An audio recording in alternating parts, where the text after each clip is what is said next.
परवाना किंवा लायसन्स हे मॅन्डेटरी आहे, ते त्यांनी घ्यावं. त्याच्याशिवाय त्यांना कोणत्याही परिस्थितीत रेस्टॉरंट किंवा हॉटेल हे चालवता येणार नाही. त्याच्या तरतुदी पेनॉल्टीज आहेत, त्या पेनॉल्टीसुद्धा शिवेरला आता इथून पुढे वापरल्या जातील. त्याच्यामध्ये अगदी 10 लाख पाणी पिण्याचं प्रोव्हाइड करणं, मोफत देणं अपेक्षित आहे.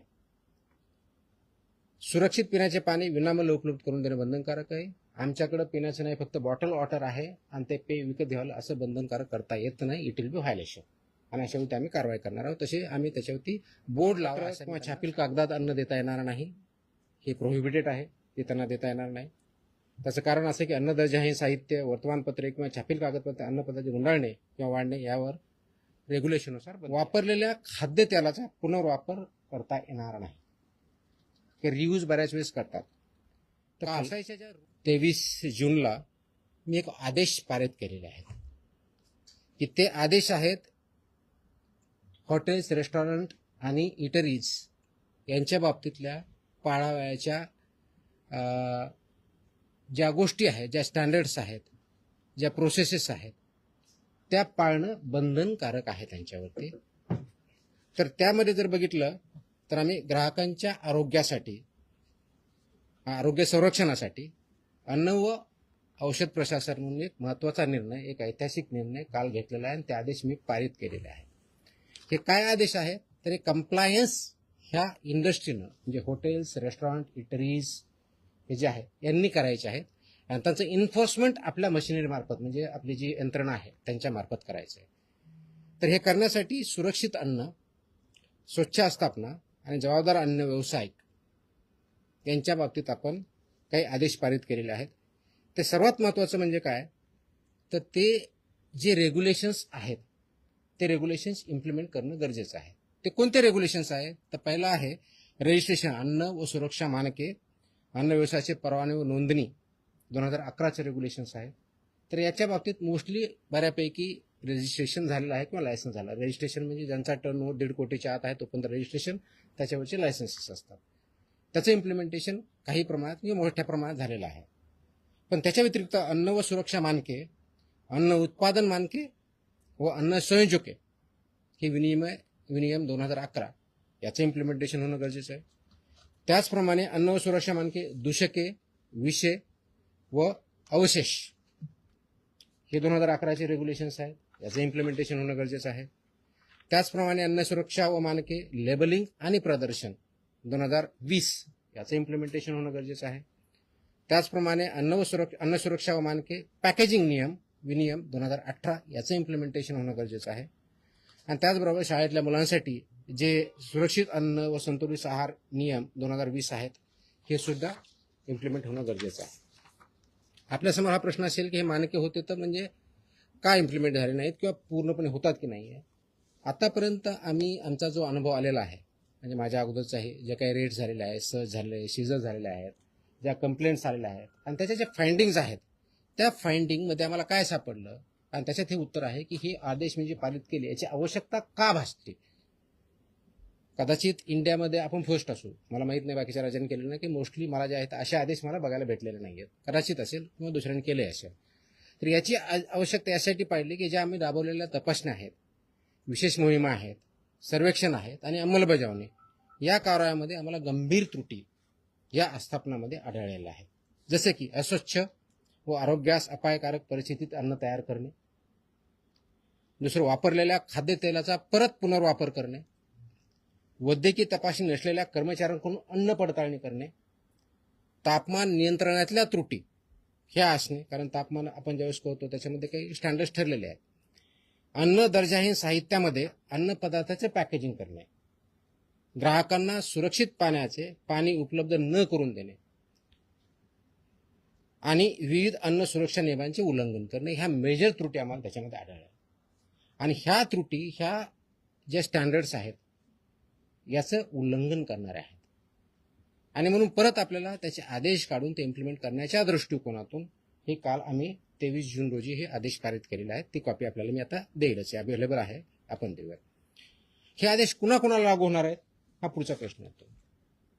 तर सर्व hotels and restaurant, all without exception, सर्व हॉटेल्स अँड रेस्टॉरंट, उपाहारगृहे व ढाबे, कॅन्टीन्स आणि कॅफेटेरिया, बेकरीज आणि मिठाईवाले शॉप किंवा sweet shops, catering units, food caterers, juice bars, cloud kitchens, dark kitchens, central kitchens, साखळी उपाहारगृहे, ई कॉमर्स आणि ऑनलाईन फूड डिलिव्हरी प्लॅटफॉर्म इत्यादी सर्वांना हे लागू होणारे आदेश आहेत.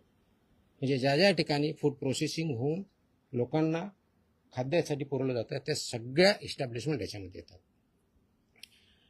आता याच्यामधल्या मेन तरतुदी काय आहे, तर पहिलं तरतूद आहे की परवाना किंवा लायसन्स हे मॅन्डेटरी आहे, ते त्यांनी घ्यावं. त्याच्याशिवाय त्यांना कोणत्याही परिस्थितीत रेस्टॉरंट किंवा हॉटेल हे चालवता येणार नाही. त्याच्या तरतुदी पेनॉल्टीज आहेत, त्या पेनॉल्टीसुद्धा सिव्हिअरली आता इथून पुढे वापरल्या जातील. त्याच्यामध्ये अगदी 10 लाख विदाउट परमिशन चालू एखादे एस्टॅब्लिशमेंट असेल तर 10 लाखापर्यंत दंड आहे, परत प्रॉसिक्युशन आहे. ह्या सगळ्या गोष्टीचा आपण वापर करणार आहोत. दुसरा जो आहे, स्वच्छता आणि आरोग्य मानकाचे कठोर पालन करणं गरजेचं आहे, ज्यामध्ये शेड्यूल 4 किंवा अनुसूचित 4 हे जे आहे याच्यामध्ये स्वच्छता आणि आरोग्यविषयी मानकांचे काटेकोरपणे पालन करणं गरजेचं आहे. ते थोडक्यात मी डिटेलमध्ये सांगेन. कर्मचाऱ्यांची वैद्यकीय परीक्षा, तपासणी व प्रशिक्षण हे मॅन्डेटरी आहे.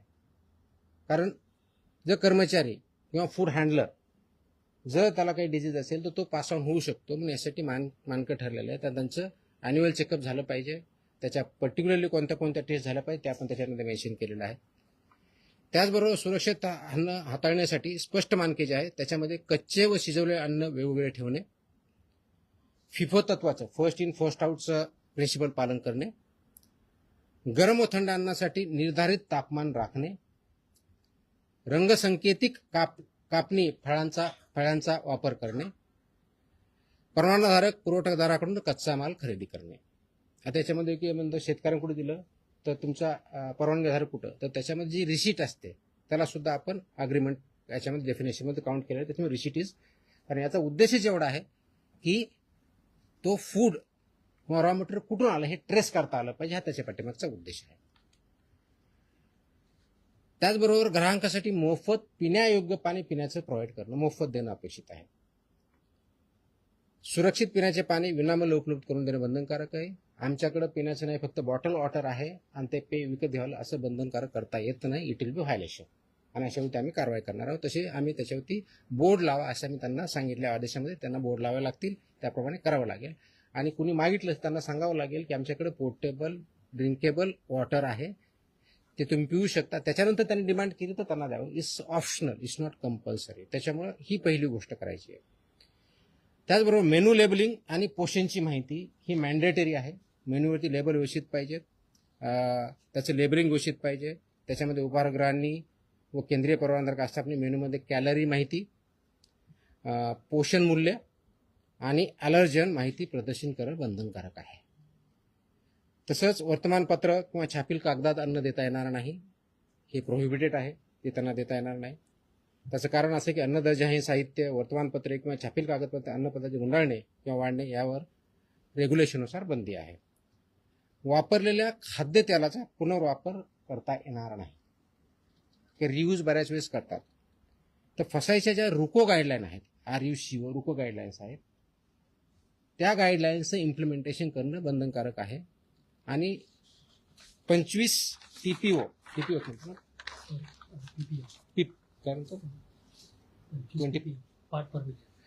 त्याच्यावरती जर गेलं तर ते वापरता येत नाही. आता ठळकपणे आपलं टेक्निकलच्या ऐवजी नॉर्मल भाषेत म्हणायचं तर त्या तळतानी किंवा तेल जे आहे हे ज्यावेळेस करतात त्यावेळेस फ्लेम्स येतात, तर ते 25% जास्त असतं.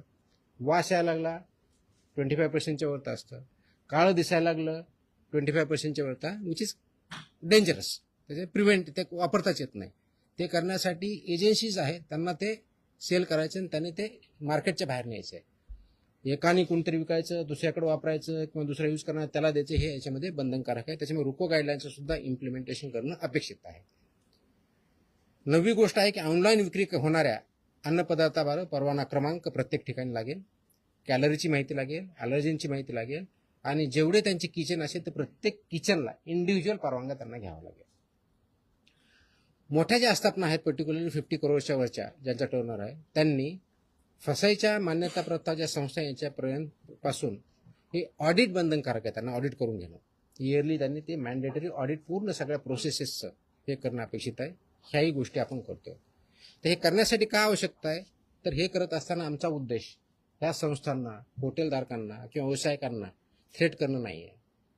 तर आमचा उद्देश आहे की प्रामाणिक व्यवसायांना संरक्षण द्यायचं आहे आणि नियमन करणाऱ्यावरती कठोर कारवाई करायची, हा आमचा उद्देश आहे. त्याचं कारण हे पूर्ण लाईफ नागरिकांच्या जीवनाशी हे पूर्णपणे निगडीत आहे. अगदी लहानात लहान बाळापासून तर वयोवृद्ध माणसापर्यंत याचा डेली संबंध येत असतो. आणि म्हणून फक्त हा केवळ एक कारवाईसाठी नसून राज्यातील प्रामाणिक व जबाबदार अन्न व्यवसायांना प्रोत्साहन देण्यासाठी सुद्धा आहे. नियमांचे पालन करणाऱ्या आस्थापनांना ग्राहकांचा विश्वास वाढेल आणि संपूर्ण क्षेत्राची गुणवत्ता उंचावेल, हा त्याच्या पाठीमागचा उद्देश आहे. आणि हे जर केलं नाही तर 2006च्या कायद्यातल्या आणि त्या अनुषंगाने जे रेग्युलेशन्स आले त्याच्या दंडात्मक प्रोव्हिजन्स आपण त्याच्यामध्ये वापर करणार आहोत. ही विशेष मोहीम आम्ही आत्ता चालू करतोय, पण हे कायमस्वरूपी राहणार आहे. म्हणजे सुरुवात आतापासून करतोय, एक स्पेशल ड्राईव्ह म्हणून काम करतोय, पण ही कायमस्वरूपी 12 महिने चालणारे मोहीम असणार आहे. आणि हे पूर्ण महाराष्ट्रभर सर्व सहायुक्त, सर्व FSO, सर्व जॉईंट कमिशनर कालच आम्ही आदेश दिलेले आहेत. आज मी थोडीशी विषय घेऊन त्यांना सांगितलेलं पण आहे. तर स्वच्छतेपासून, पिण्याच्या पाण्यापासून ते किचनपर्यंत सगळ्या गोष्टी होतील. हे करण्यासाठी कुणाला काही कंप्लेंट आले तर आम्ही 4 त्यांना ऑप्शन्स दिलेले आहेत. आपला जो टोल फ्री नंबर आहे तो दिलेला आहे, फसाईचा टोल नंबर दिलेला आहे, फॉस्कॉस मोबाईल ॲप आहे आणि संबंधित कार्यालयात सुद्धा किंवा मेलच्या माध्यमातून सुद्धा आपल्याला यामध्ये कंप्लेंट करता येईल, ह्या दृष्टिकोन बघतो.